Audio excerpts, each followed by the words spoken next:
What's up, y'all? Thanks for stopping by the Surge T channel. I am Surge T, and tonight I'll be doing my rundown and thoughts on NXT UK for the 21st of October 2021. We are drawing near to the end of this month, 10 days away till spooky Halloween. Used to be one of my favorite holidays when I was younger. But anyway, let's move on from that and let's talk about the show, shall we? Coffey will face off in the main event, but he will not have his Gallus mates with him, his brother Mark and also Wolfgang. But first up, it is Zaya Brookside, and she will take on Aaliyah James. This is on the heels of what happened last week during the Nina Samuels show.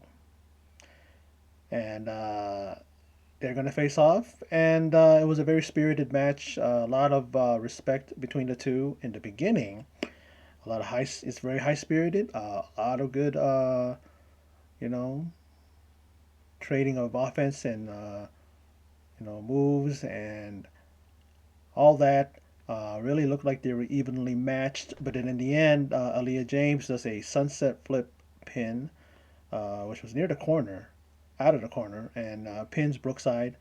And then Zaya, just like last week, she slaps the hand of James away. Leah James is like putting her hand out, and a little bit of frustration continues to come out of Zaya Brookside. I think she's a little bit too happy and giddy and showing her teeth and smiling so bright and big. And I'm thinking that doesn't look very sincere there, Zaya.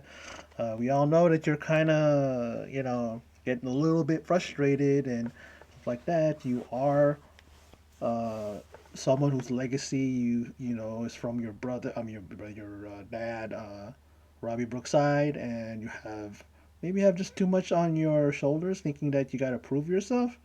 But you really are one of the best in the women's division in the NXT UK. I think you're letting a lot of stuff get in your head, and so what happens? You let Leah James beat you. Like last week, she was beaten too, and so she needs to get back on that winning side. Now, she's not the final boss. I am, says the NXT UK Women's Champion Meiko Satomura, and that is in her reference to her challenger Jinny. And I think Jinny may be the one that will unseat the final boss, but Jinny has to bring her best and kind of bring a little bit of who's that little little rabbit's foot, that lucky charm that she has in her corner. That's James Conner, who is always seemingly there to distract her opponents, and Joseph Conner, not James Conner, Joseph Conner, and that's probably what she's gonna use. That's what she's gonna need. I think that's the reason why she has Joseph Connors there. Even though she was more than capable of becoming a women's champion before, she just maybe needed that little extra something, and maybe that's what Joseph Connors and actually is what Joseph Connors has done for her. He has allowed her to win because of his antics. And sometimes it gets him knocked on his ass. I mean, Meiko Satomura was that last week that she kind of dropped him, knocked him on his ass, and during that match with Ginny and Amelia McKenzie, right? But we'll see when that match, is you know booked, and when it's going to, you know, be a part of NXT UK. It's going to be a great match. Now, Kenny Williams, the cockroach, the indestructible one. I get why he calls himself that, because you know how he always calls himself the cockroach. But then, of course, the self-professed scum of the earth, and he intends on showing us why he is that, and he's going to be able to show that us just how low the scum of the earth can go. I don't know, man. Like he's trying so hard to kind of make that trend, or make that he's trying to take that and own it and say that that's what I am and like that. But does he convince anybody? Does he really make people think, man, this dude is a scum of the earth? I mean, probably Amir Jordan is probably the only one that still can call him that because of what happened during that match where Amir Jordan was what do you call it? Lost his career in WWE. I mean, I don't know if that was storyline, I kind of forgot because I didn't look him up and see where he's at, and I'm trying to remember if I saw that he's no longer with WWE. I don't think he is. He might be. Who knows? He might be coming back. Who knows? Whatever. For another go round with their rivalry. I don't know. Now, Jack Stars and Dave Mastiff, they go at it with Symbiosis' Tyson T-Bone and Primate. And of course, they are accompanied by their, their mad scientist, genius, guy named known as Eddie Dennis. And Eddie Dennis is, in the end, he uses the steel chair, and because he saw his boys were close to being pinned. I mean, Tyson T-Bone took a into the void cannonball from the 400 some odd plus pound what do you call it, Dave Mastiff, and so he knew, and he basically pretty much said, okay, I'm gonna, make it so that, you know, at least they're not going to win by pinning them. But he draws a DQ, and of course that's going to cause his boys to lose anyways. And then Oliver Carter and Ashley Smith come out and they take out Symbiosis. Symbiosis is outside, ducking, with their tails tucked between their legs, walking up the ramp. And then we see Ashley Smith and Oliver Carter, along with Stars and Mastiff. Four guys that are going to be a fatal four, late man tag next week. I mean, all Eddie Dennis and, T-Bone, Tyson T-Bone, and probably what have to do is just get one more person. Um, See what happens. I mean, maybe we'll see Tyson T-Bone and Primate go up against Ashley Smith, and Oliver Carter. That'd be a good match. I actually liked this match. I thought it was really, really just a lot of just physicality. You know what I mean? And from the big bomber, Dave Massive, to his much smaller yet very plucky and very just intense Jack Stars, and they're taking on Tyson T-Bone and Primate, who are just raw bone, and they get in your face, and they will definitely put a fist in your face. You know what I mean? Try to take some teeth, with that. And yeah, it was a very good fun match. It was a fun match. I love hard hitting stuff like when these two teams come together. I love it. I just love watching them and seeing what they do to each other, more or less just like I said, hard hitting, and I love the match. Now, Amal Amel, she carries the hope of a French nation on her shoulders, and she returns next week to prove what happened with Amelia McKenzie was a fluke. And is it true that it's been a month now? Because it says last month shows her match with Amelia McKenzie and the outcome. Amel lost the match, and of course that was a part of the pretty good win streak for Amelia McKenzie. But of course it was snapped. That win streak was snapped by Ginny last week. And then, of course, Ginny then asked for a title shot, which the final boss, Miko Satomura, accepted. And, I can't wait to see her come back. I like Amel. I think she's really good in the ring. Her match with Miko Satomura really showed what she can do. And that's the one thing that really is great when you see somebody who you're not so sure about, and then when they do a match that's like what Amel had, it makes you go, wow, she actually can go in that ring, and she actually can be a viable contender. I mean, she challenged for the title before, and she actually proved herself, and one day she may become a champion. You never know. Now, Charlie Dempsey, he looks to build a great legacy. And Gallus looks to advise him on how to just do that. They go right up to him, and typical Gallus, Mark, Coffey, and Wolfgang being the instigators that they are. And then we see those two and Teoman and what's his name? Raja.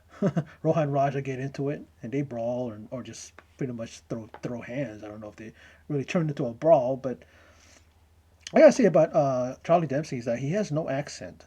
Like, was he not raised in Great Britain, or was he raised somewhere else in America or something like that? Like, yeah, either that or he just chose not to have to kind of remove his accent. Maybe he worked on it. I don't know.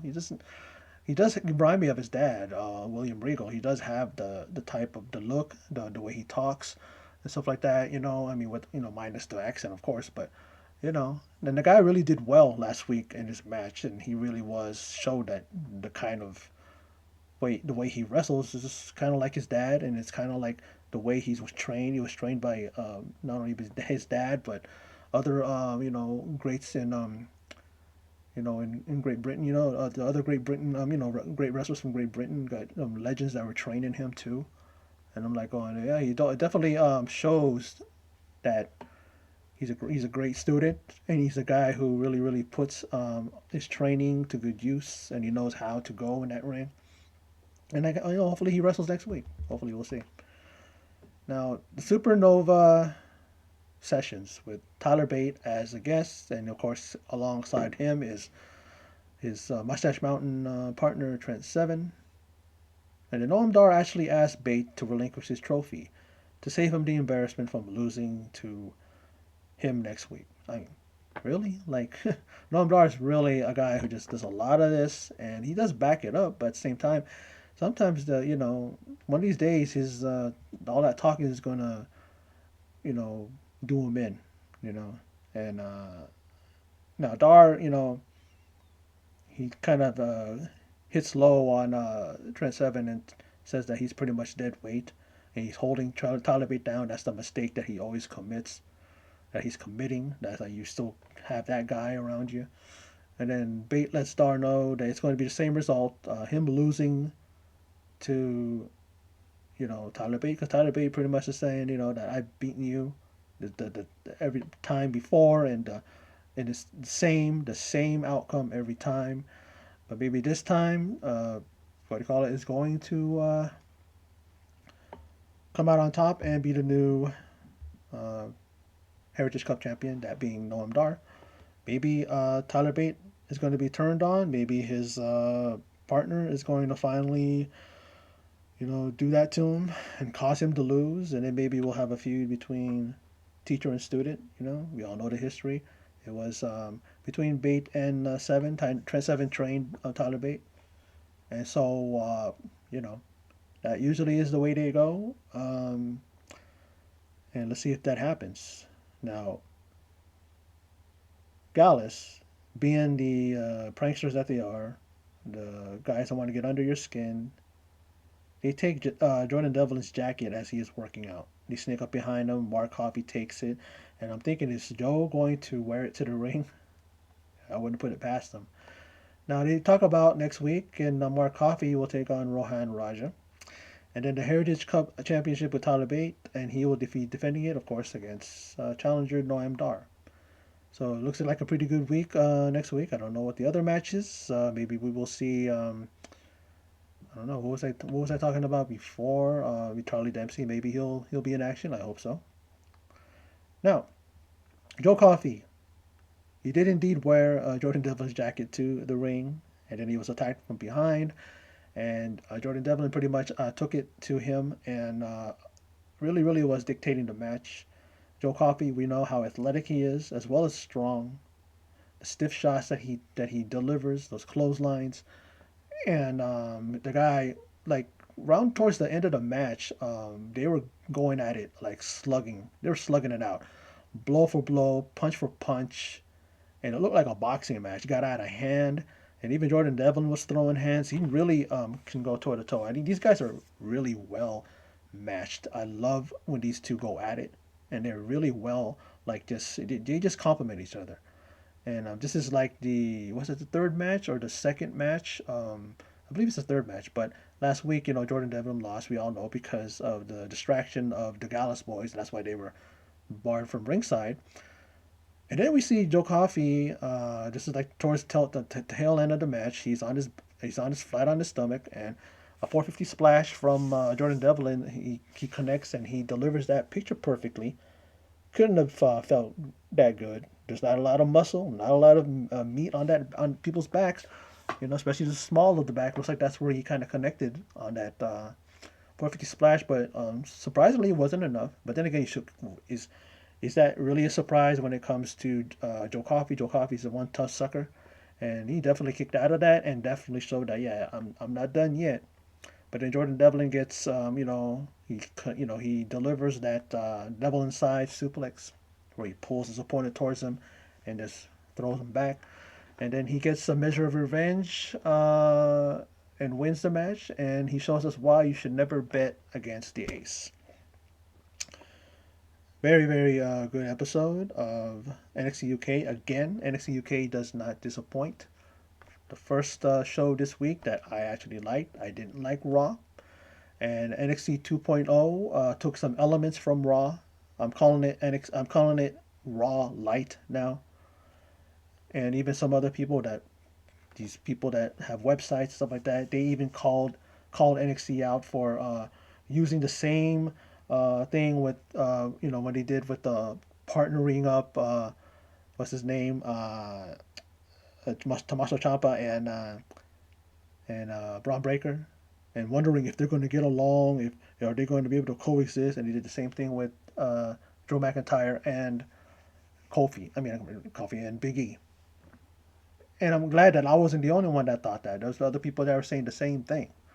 I'm kind of annoyed that they said that the people are enjoying Tony D'Angelo. Which I don't like watching. If I want to watch Sopranos, I'll watch the authentic Sopranos show. I don't want to watch somebody who's trying to be like Tony Soprano and trying to copy him and trying to copy whomever else on that show. It's ridiculous. Anyway, this is I don't know why I'm talking about that when I'm talking about a great show like NXT UK, which really did well. I loved everything on it. An hour full of just straight up action on here. Great matches. Really am interested also. I am interested in Cy Brooks, that where they're going to go with her. Are they going to make her a heel? She's kind of leaning towards that, and I would like to see what she can do as a heel. I think she would be. I think she'd be okay. I think she'd be good. But anyway, that's my rundown of thoughts on another great show, that being NXT UK. Another banger week. I'm glad that they continue to be consistent and consistently good, and I enjoy it every week. But anyway, that's my video. So for those of you who stopped by and checked it out, appreciate it. And in closing, as always, take care.